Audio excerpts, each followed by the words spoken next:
Hello and welcome back to Jack's Corner. Today, we're sitting down with Jack and we're talking about the beginnings of OLTV. So, Jack, as per every week, how does it start? Hi, Tarzan. Glory to Jesus Christ. Glory and forever. Yes, the start of OLTV. It was a slow development over the course of a few years, but it actually started at the early parts of the Orientale Lumen Conferences themselves. At the very first conference, because I had in this mind that I wanted to record what we were doing for posterity. Up at the podium, I had a little cassette tape player that when I would introduce each of the speakers, I would push the record button. And we made audio tapes of the first conference speakers from day one. I don't think you can play those on any devices anymore, but we do have the cassette tapes downstairs in one of my boxes. The second year, we were blessed by the presence of, you have one. I do. I have a bunch of cassettes. For those who are listening, yeah, I just pulled up one of my cassette players and recorders. I have a couple around me. Do you have a cable that you can convert it to a digital MP3? This device converts to digital. Good. Well, then I should send you my cassette tapes so you can make MP3s for me. And then we'd get them on the OLTV podcast. That's right. They are historic. The first six speakers of the first OL conference from 1997. I don't have any recordings other than on those tapes. You send them to me and we get them up. All right, we'll do that. So at the second conference, which was on the topic of Ut Unum Sint, we invited, and he graciously agreed to come, Cardinal Edward Cassidy, who was head of the Pontifical Council for Christian Unity in Rome, in charge of ecumenical relations for the Vatican with the Orthodox, and he agreed to come as a speaker. We were just shocked that we were able to get the Cardinal himself to come all the way to Washington just for our conference. And so we were thrilled with his presence. He spent the whole conference 3 days with us. It's not like he came and went. He spent time with us. And with that, my bishop, Andrew Pataki, wanted to have, or agreed to have, a Byzantine liturgy with the Cardinal concelebrating. And it was, kind of a big deal to have a cardinal at a liturgy. And we used the lower level of the basilica, what's called the crypt church, for that service. And since I felt it was going to be a historic event, I hired a commercial videography company to come and video record that liturgy. They came with a sound engineer and one camera.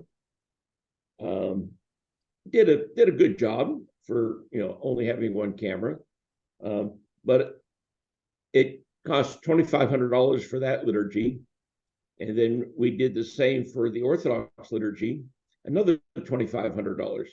So I spent $5,000 for two people to come and video record just two liturgies. That was going to get pretty expensive to do anymore. The next year, I got a phone call out of the blue from a young gal who said that their family from the Midwest had a ministry of doing and recording religious conferences. And they were offering to come at no cost to video record our whole conference and then convert the audio into little cassette tapes that back in those days you would sell to the participants for them to take home with them. And they made their money by selling all those tapes. So this was wonderful. I said, last year we paid so much money. Now I don't have to pay anything. And we'll get the whole conference recorded, all the talks, plus the services. So the Northrop family, mother, father, and I think 5 or 6 siblings came. They had 3 cameras with sound engineers set up, covering things from all different angles, and produced cassette tapes immediately on site.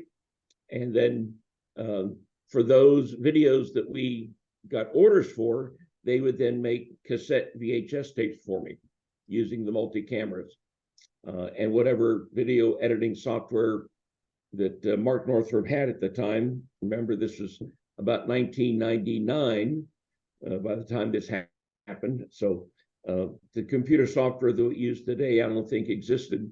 This is, long time ago, 20 years. Anyway, the Northrops came to each of our conferences for several years thereafter. And until about the year 2006.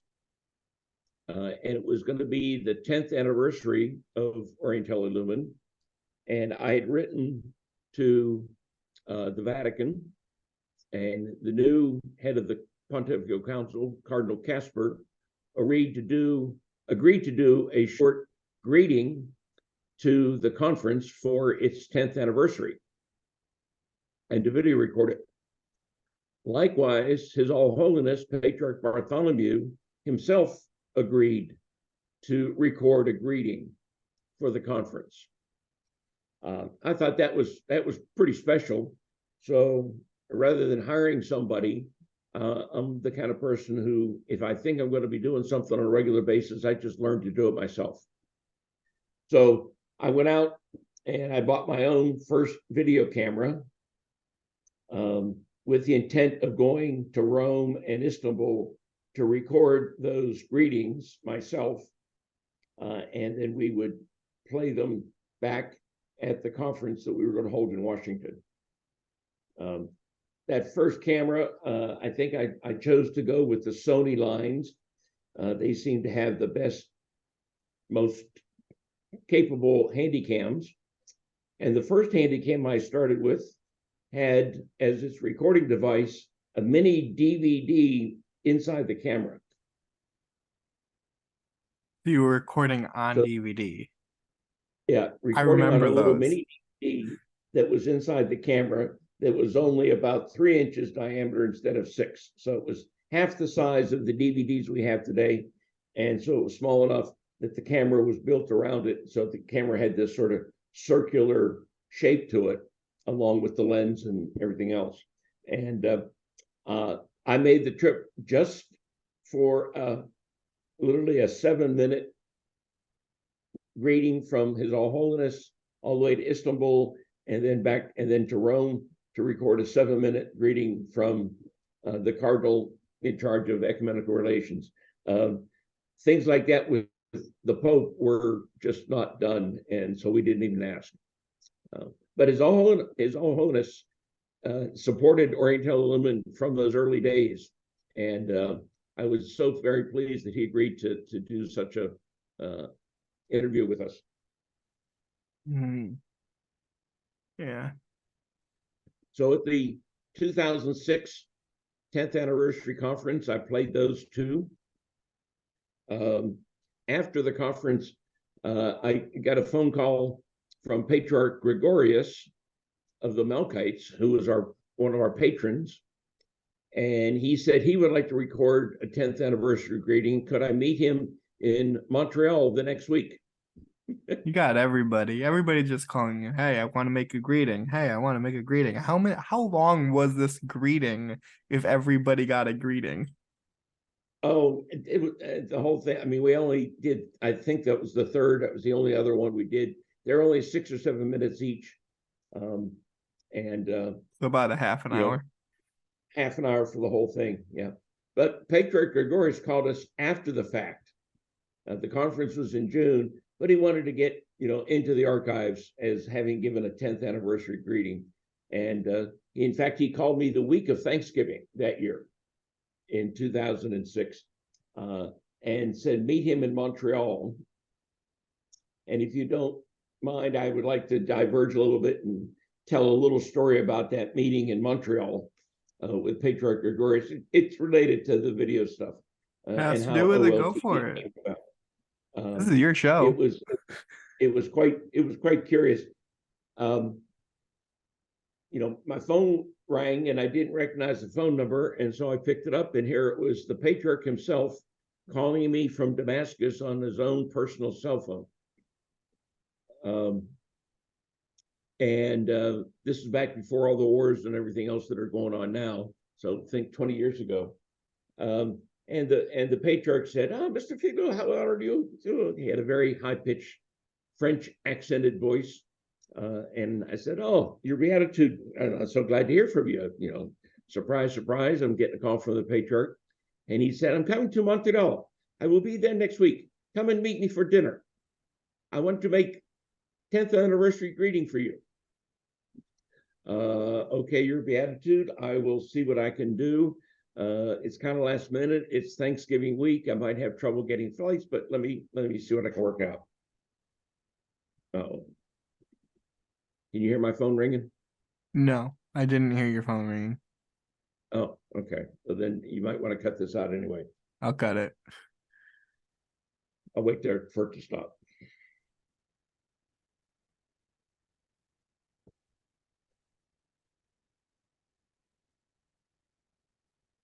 So the Patriarch calls me and invites me to meet him for dinner in Montreal.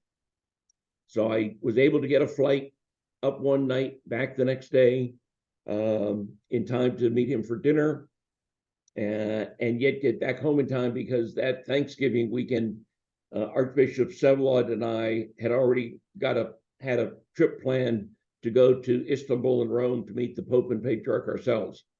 So I had to get to Montreal and back, and then carry on with other related trips. So I still had this little disc camera, and I flew to Montreal, and I had a little discussion with the Border Patrol person on the Canadian side when I arrived there. And she said, "Oh, Mr. Figo, what's your purpose?" I said, "Oh, it's personal. I'm just coming for one night." And she said, "Oh, just one night. And what are you going to do?" "Well, I'm meeting someone here for dinner from Damascus." Bing, bing, bing, bing, bing, bing, bing, bing. Then she started saying, "Well, who you're meeting and what's the purpose of your meeting? And can I please see your return ticket?" Because the word Damascus sort of set off the warning lights of what sort of connections that I have and what was I doing. And I think I said I was going to meet a patriarch, and of course she didn't know what a patriarch was.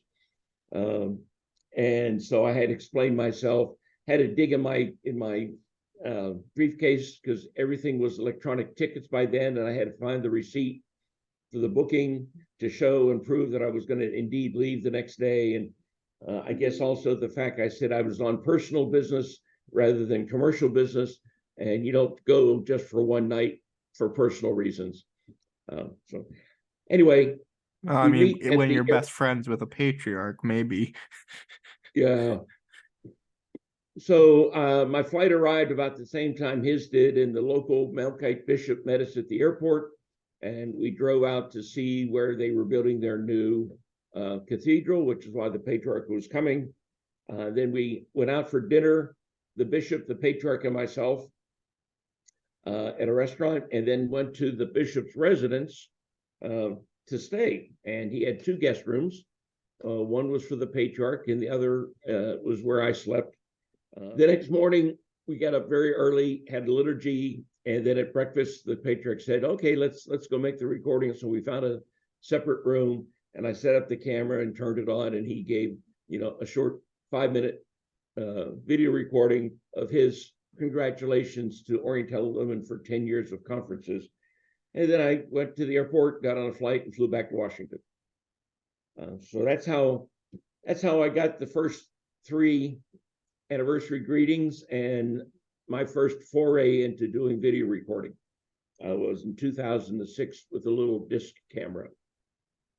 The next year, 2007, we held our second Orientale Lumen Conference in Constantinople, or Istanbul. And for the first one, 3 years before, the Northrop family came to that conference also to do all of the video recording like they had done in Washington. But this time, they said that they didn't think they could justify all that air expense for the whole family. And they weren't sure how many cassette tapes they were going to sell. So would I be willing to simply reimburse them for their travel expenses? They wouldn't charge me anything for the video time or recording or editing. And I said, well, yes, but as long as you can try to do it with 2 people instead of the whole family, I think I can manage. So that's what we did. Mark and his oldest daughter, Anastasia, came to Constantinople with their video equipment, set things up, and they did all the recordings. So the second time around for Orientale Lumen Euro East 2 in 2007, again, I decided having the family fly over and everything was just becoming too expensive. So I went out and I bought 2 new digital cameras that recorded to cassette tapes instead of DVDs. That was like the next generation of video recording. It was not high def yet, it was standard definition. That was 2007. I bought 2 cameras so that I could have 2 angles of a speaker or of a liturgy. And then I had a device that you hooked the camera up to and played the tape on the camera, and the camera then fed through the digital signal to store it on a disc, and then you edited the video from there. And it was the previous version of standard video editing software that I used back in those days, before Adobe Premiere was invented. I can't remember the name of the software company, but the very first videos that I made in the year 2007, 2008 were from that Orientale Lumen Conference in Constantinople. And then from then on, the OL conferences in Washington, I recorded with my own cameras, edited the resulting videos myself. And then about maybe a year or 2 later, 2008, 2009, after having some further conversations with people like Archimandrite Robert Taft and Metropolitan Kallistos, we started making arrangements for me to visit with them with my cameras and video record them giving lectures. Kallistos gave lectures on all sorts of topics of courses that he taught at Oxford University that he never had time to write into any books or write his essays. For instance, mystical theology, which we are airing currently. That's right. That's one of them. We have several more topics that he recorded as lectures with me in his residence in Oxford, in his library, that have never seen the light of day other than on OLTV. There may be bits and pieces here and there. A lot of his lectures have anecdotal stories where he gets your attention or he makes you laugh. And everyone now knows his stories well enough that, he uses them repeatedly in some cases. And then Robert Taft never did video recordings with anyone before. And so with him, it was more when he came to visit, I would record him down in my little studio here at the house. And he typically liked to read his talks to the camera rather than talking like Kallistos does. But anyway, from 2007 onward, we started making videos more frequently. And I think probably around 2009 or 2010, when high def became more the standard, I switched and got 2 more cameras that were high def. And then a number of years later, because those cameras did not do, I wanted multiple angles. I got some cheap ones, very, very small. So I would have 4, and none of those provided the ability to do live streaming. They didn't have the right kinds of cables to plug in to connect up to the internet. So 2 years ago, I got a new 4K camera, but they're all Sony. They all have interchangeable batteries, interchangeable recharge plugs, and the method of extracting videos is different from camera to camera, but at least they're somewhat consistent in terms of the other parts that I can continue to use and interchange. So now OLTV has the ability to go and record events with 5 cameras in total, and that's how we got started and how we got to where we are today. So over the years, since that time in 2007, 2008, when I got my own cameras, we've done a number of our own video recordings of OL conferences. So from OL 11 onwards to up through the last of OL 27, we have video of all of the lectures, and in many of those years we have the prayer services. And so some of the topics, for example, were the church councils, all about iconography, about feast days of the church. We have a few other speakers, Father Tom Loya, Father Justin Rose, and Father Lawrence Cross on other kinds of subjects. And we've done 80 different adult enrichment packages, each having some 66 or more lectures. So our total number is up to about 500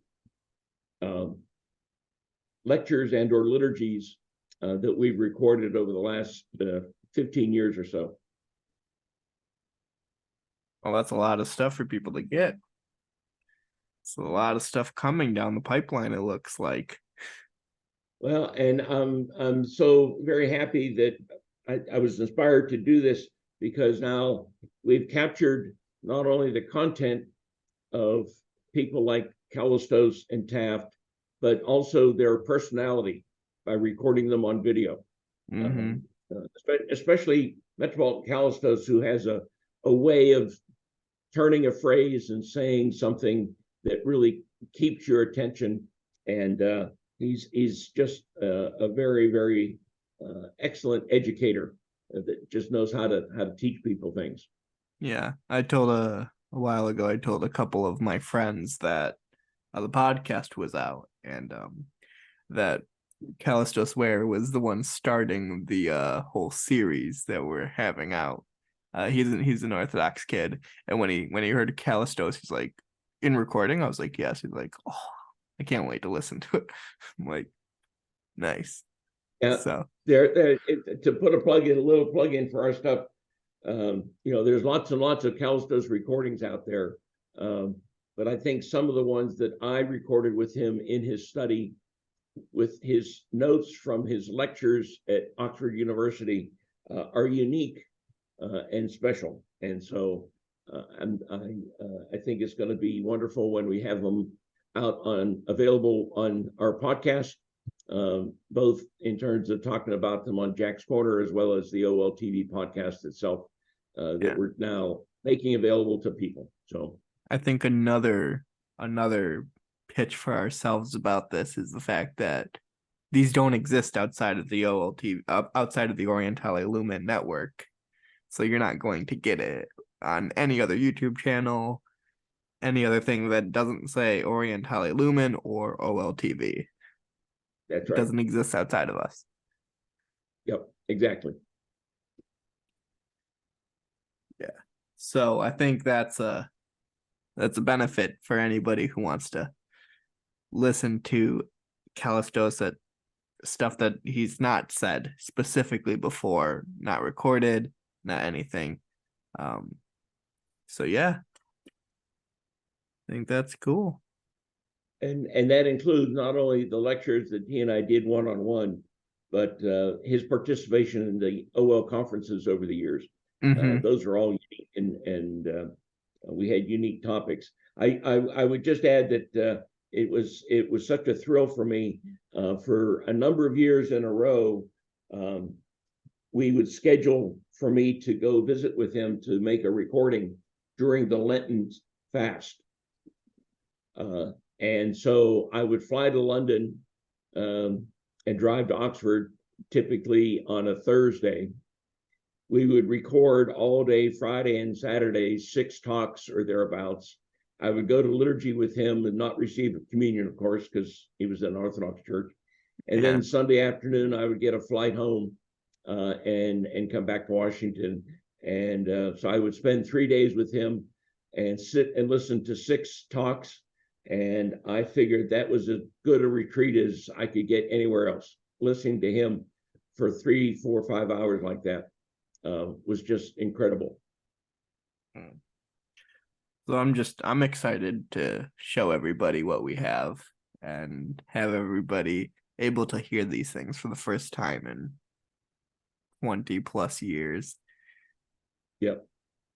Good. So what do we have on tap to talk about next week? Next week, we are talking about the adult enrichment series. Okay, so we'll go into more detail on what we just mentioned. Yep. That's why we only gave the good. summary this week. Yep, good. And we'll see you next week. See you next week. That is all for this week's episode of Jack's Corner. Thank you all for listening. God bless.